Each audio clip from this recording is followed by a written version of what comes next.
தெரியுமா, நான் உன்னைத்தான் பார்க்க வந்தேன்.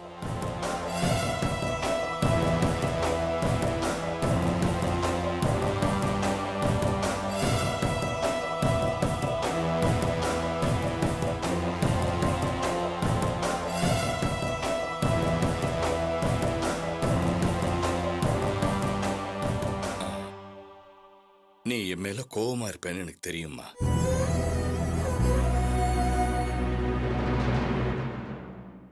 நான் அப்படி பண்ணிருக்க கூடாது. ரொம்ப வலிக்குதா துளசி? வலிச்சதுப்பா. இப்ப நீங்க வந்து என்கிட்ட பேசினதும் எல்லா வலியும் போயிடுச்சு. நீங்க என்கிட்ட பேசணும்பா, அதான் என் ஆசை. அதுக்காக இந்த மாதிரி எவ்வளவு அடி வேணாலும் நான் வாங்கிக்கிறேன்ப்பா.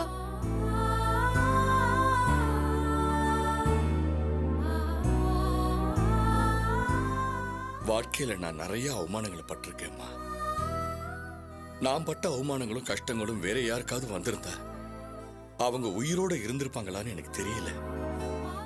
மனசெல்லாம் ரணமாயிடுச்சுமா. அதுதான் என் கோபத்துக்கு காரணம். இல்லைன்னா பெத்த பொண்ணு பெல்ட்டால அடிக்கிற அளவுக்கு கேவலமா நடந்துகிட்டு இருப்பேனா?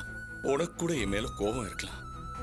அப்படி இருந்தாலும் அது நியாயமான கோபம் தான். உங்க மேல எனக்கு என்னப்பா கோபம்? நீங்க ஆலமரம் மாதிரி இந்த குடும்பத்தை தாங்கி நிக்கிறீங்க. அந்த நிழல்ல தானே இப்ப நானும் நிக்கிறேன். உங்க மேல எப்படிப்பா நான் கோவப்பட முடியும்? இல்லம்மா, சில நேரத்துல எனக்கு அளவுக்கு மீறி கோபம் வருது. அது எனக்கே தெரியுது. அது சூழ்நிலைமா. ஆனா எத்தனை நாளைக்கு என்னால உழைக்க முடியும்னு எனக்கே தெரியல. பொறுப்புங்க நிறைய இருக்கு. உன்னை கரை சேர்க்கணும், மோகனை படிக்க வைக்கணும், பவித்ராவை படிக்க வைக்கணும், கல்யாணம் பண்ணணும். இதெல்லாம் முடிஞ்சதுக்கு அப்புறம் என்னையே நம்பி வந்த பத்மாவுக்கு கடைசி வரைக்கும் கஞ்சி ஊத்துறதுக்கு நான் ஏதாவது செய்யணும் இல்லையாமா? அவளை மோகன் பார்த்துப்பான். ஆனா அதுக்கு நான் மோகனை படிக்க வைக்கணும்ல. இதெல்லாம் செய்யறதுக்கு நான் உயிரோட இருப்பேனா இல்லையான்னு எனக்கு தெரியலம்மா. ஏன்பா இப்படி எல்லாம் பேசுறீங்க? உன்னை பயமுறுத்துறதுக்காக நான் இதெல்லாம் சொல்லலம்மா. கொஞ்ச நாளாவே என் உடம்புக்கு ஏதோ ஒண்ணு ஆகுதுமா. 20 வருஷம் மிஷின் முன்னாடி நின்னு உழைச்சு உழைச்சு நெஞ்செல்லாம் வலிக்குதுமா. ஏதோ ஓடுற வரைக்கும் ஓடட்டும். இல்லப்பா, நீங்க நல்லா இருப்பீங்கப்பா. நான் நல்லா இருக்கணும்னு நீ நினைக்கிறேம்மா. அதே மாதிரி நீயும் நல்லா இருக்கணும்னு நான் நினைக்கிறேன்.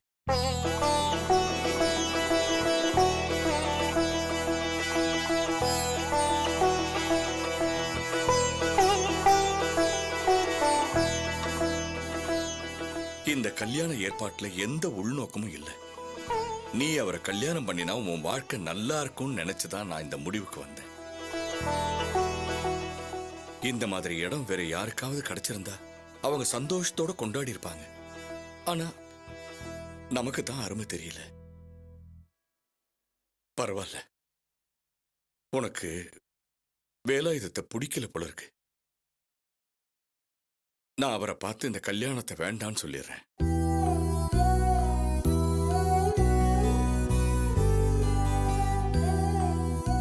வயசு வித்தியாசம் பார்க்காம நான் உனக்கு மாப்பிள்ளை தேடி இருக்கேன்னு என் மேல உனக்கு வருத்தம் இருக்கலாம்.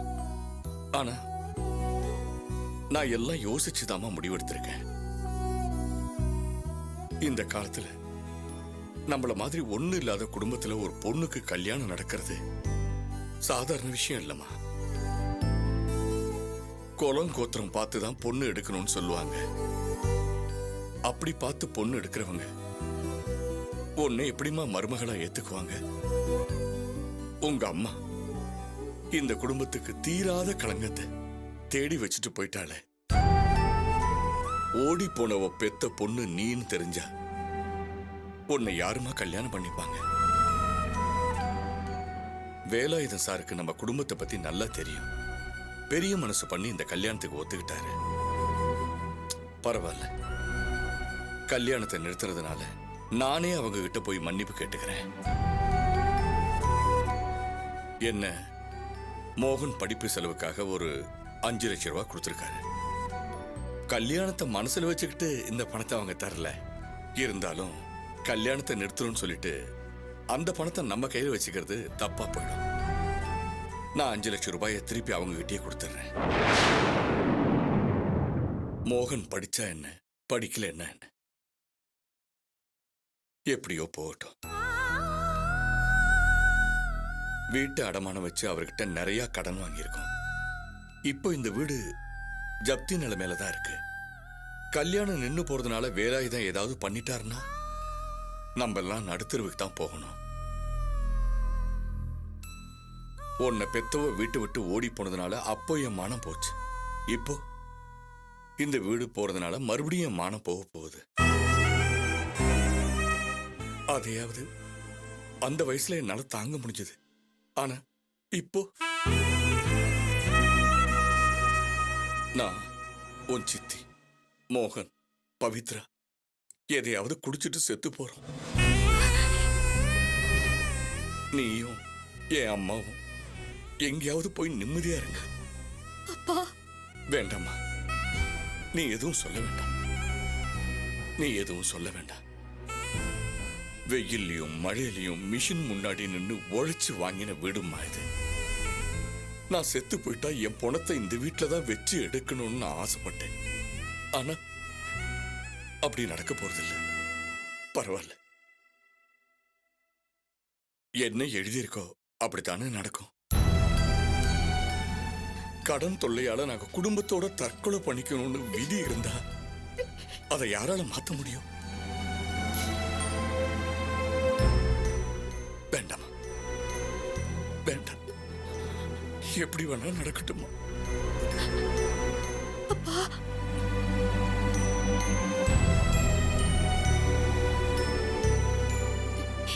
இந்த கல்யாணம் நடக்கலன்னா இவ்வளவு பிரச்சனை வரும்னு நான் நினைக்கலப்பா. பரவாயில்லம்மா, அது எங்க பிரச்சனை. உன் வாழ்க்கையை நீ பாத்துக்க. என்னப்பா அப்படி சொல்லிட்டீங்க?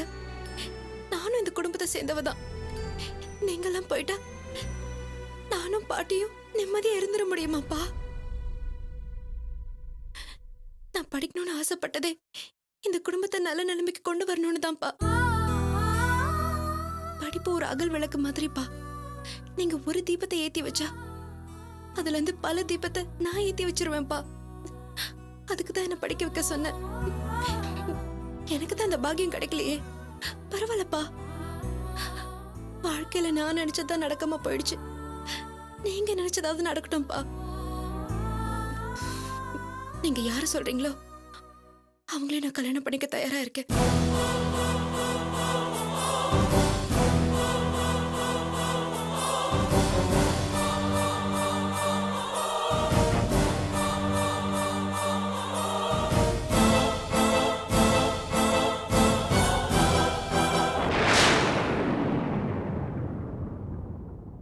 எங்களுக்காக நீ எந்த தியாகமும் செய்யாத துளசி. உனக்கு எது சரின்னு படுதோ அதை செய். எங்களை விட்டு நாங்க எப்படியோ போய்க்கிறோம். இல்லப்பா, நான் உண்மையதான் சொல்றேன். நான் அந்த வேலாயுதத்தை கல்யாணம் பண்ணிக்கிறேன்.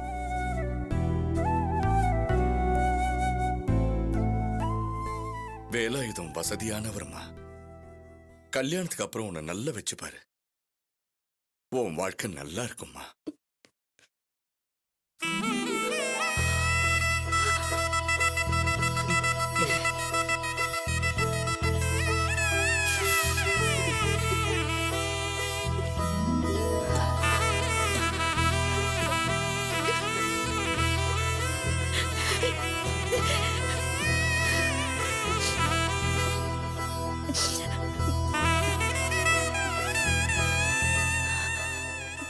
கல்யாணத்துக்கு பிறகு எப்படி இருப்பேன்னு நினைச்சு இந்த முடிவுக்கு வரலப்பா. இந்த கல்யாணம் நடக்காம போயிட்டா என்ன நடக்கும்னு சொன்னீங்களே, அதை வச்சுதான் இந்த முடிவுக்கு வந்தேன். இனிமே யோசிக்க வேணாம். நீங்க ஆக வேண்டிய வேலையை பாருங்க.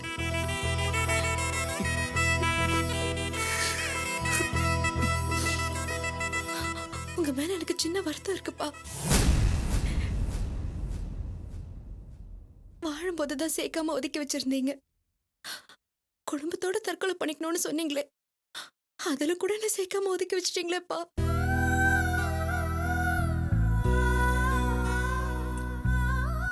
இந்த குடும்பத்தோட கஷ்டமோ சந்தோஷமோ ரெண்டுலயும் என்ன சேர்த்து வச்சு பாருங்கப்பா.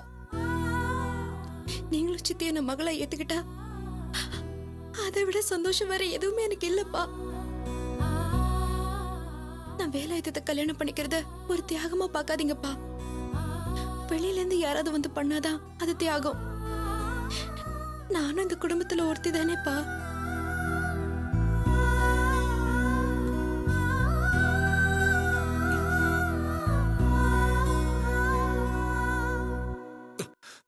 ஏண்டா இன்னும் அவன் மேல இருக்க ஆத்திரம் போகலையா? நேத்து பெல்ட்டால அடிச்சு கூட உன் கோவம் அடங்கலையா? ஏண்டா இப்படி அவளை கொஞ்சம் கொஞ்சமா கொல்ற? அதுக்கு பதில் எலி பாஷானமா இல்லை ஏதாவது உடனே சாகிற மருந்து இருக்கும் பாரு, அதை கொடுத்து கொன்னுரு. வேலாயத்தை கட்டிக்கிறதும் ஒண்ணுதான், அவ சாகிறதும் ஒண்ணுதான். இப்பதான் அவளுக்காக கோயில்ல போய் அழுதுட்டு வர்றேன். ஏதாவது கொடுத்து கொன்னுட்டேன்னா ஒரே அடியா அழுதுடுறேன். என் கண்ணுக்கு முன்னால அவ கொஞ்சம் கொஞ்சமா சாகிறத பார்க்க முடியலடா.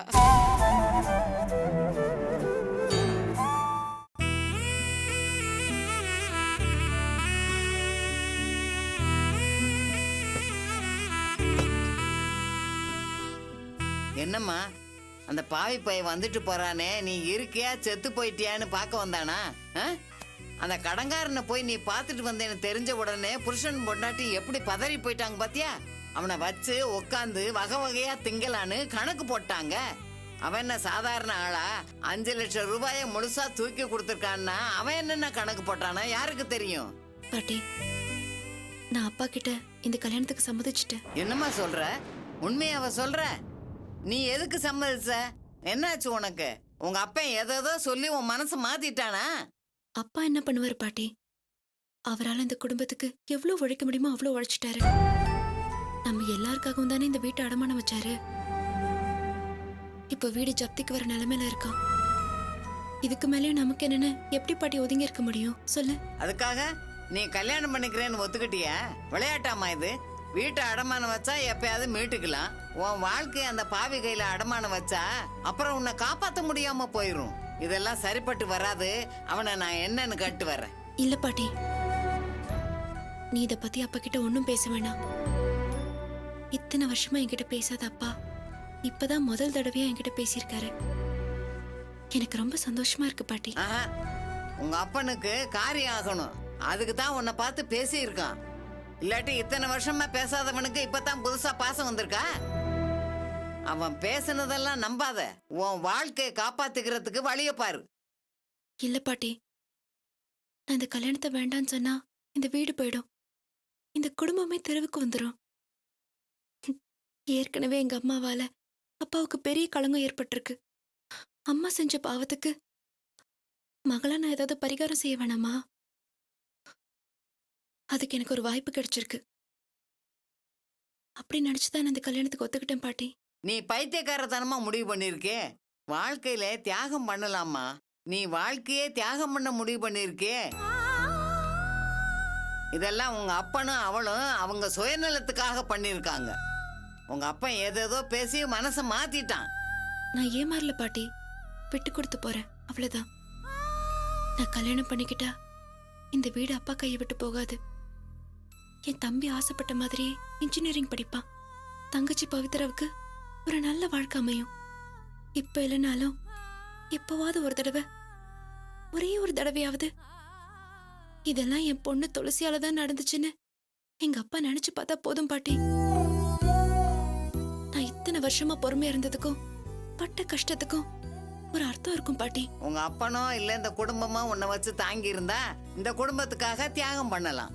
உன்னை ஒதுக்கி வச்ச குடும்பத்துக்கு நீ ஏன் தியாகம் பண்ணணும்? பரவாயில்ல பாட்டி, அவங்க என்ன ஒதுக்கி வச்சதுக்காக நானும் இப்ப முடியாதுன்னு பிடிவாதமா இருந்தா என் மேல அவங்களுக்கு இருக்கிற வெறுப்பு இப்படியே தொடர்ந்து போயிட்டே இருக்கும் பாட்டி. நான் விட்டு கொடுத்து போனா இதுக்கு மேலேயாவது அவங்க என் மேல பாசம் காட்ட ஆரம்பிப்பாங்கல்ல. கல்யாணம் பண்ணி போன பிறகும் ஏன் பொண்ணுங்கிற உரிமையோட என்ன பார்க்க வருவாங்கல்ல. விட்டு கொடுத்தவங்க யாரும் கெட்டு போனதில்ல பாட்டி. என்னை சமாதானப்படுத்துறதுக்காக நீ இப்படி பேசுற. இத்தனை நாளும் உங்க அப்பந்தான் என் பேச்ச கேட்காம இருந்தான். இப்ப நீயும் அப்படி ஆயிட்ட. என்கிட்ட ஒரு வார்த்தை கூட கேட்காம நீயே முடிவு பண்ணி உங்க அப்பா கிட்ட சொல்லிட்ட பத்தியா? நான் இந்த முடிவுக்கு வந்ததுக்கு காரணமே நீதான் பாட்டி. என்ன இந்த வீட்ல ஒரு மனுஷியா நினைச்சு பேசுற ஒரே ஆள் நீதான் பாட்டி. சின்ன வயசுல இருந்து எனக்கு நிறைய கதைங்க சொல்லி தூங்க வச்சிருக்க. அதுல நீ சொன்ன ஒரு கதை எனக்கு இன்னும் ஞாபகம் இருக்கு பாட்டி. ஒரு ஊர் நல்லா இருக்கணும்னா ஒரு தெருவை பலி கொடுக்கலாம். ஒரு தெரு நல்லா இருக்கணும்னா ஒரு வீட்டை பலி கொடுக்கலாம். ஒரு வீடு நல்லா இருக்கணும்னா அதுல ஒரு ஆளை பலி கொடுக்கலான்னு மகாபாரதத்துல வர கதைய நீதான் எனக்கு சொல்லியிருக்க பாட்டி. கதைங்க படிக்க மட்டும் இல்ல, வாழ்க்கையிலயும் அதுபடி நடக்கணும்னு தான். எனக்கு என்ன சொல்றதுன்னே தெரியலம்மா. ஆனா ஒண்ணு, இந்த 20 வருஷத்துல எத்தனையோ கோயிலுக்கு போயிருக்கிறேன், எவ்வளவோ சாமிங்களை வேண்டிக்கிட்டு இருக்கேன். ஆனா ஒரு நிமிஷம் கூட எனக்காக வேண்டிக்கிட்டது இல்ல. ஒவ்வொரு நிமிஷமும் உனக்காகத்தான் வேண்டி இருக்கேன்.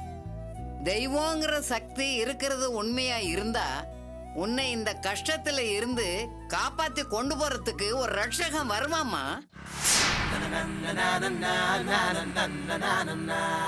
சார், நான் தமிழரசு தான் சார் பேசுறேன். நான் தான் வந்துட்டேன்ல, நடந்ததெல்லாம் நீங்க சொல்லிட்டீங்க. இனிமே நடக்க போறதை நான் பாத்துக்கிறேன்.